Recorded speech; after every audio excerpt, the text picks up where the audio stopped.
rights are about making sure you get the basic but essential things that you need, like having the right to wear clothes, eat good food, and having a safe place to live.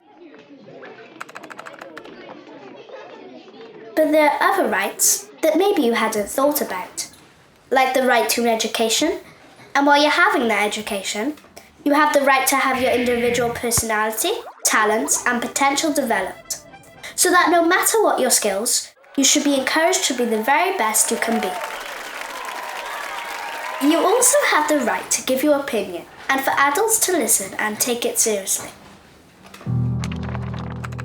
Number 37 is an important one. No one is allowed to punish you in a cruel or harmful way.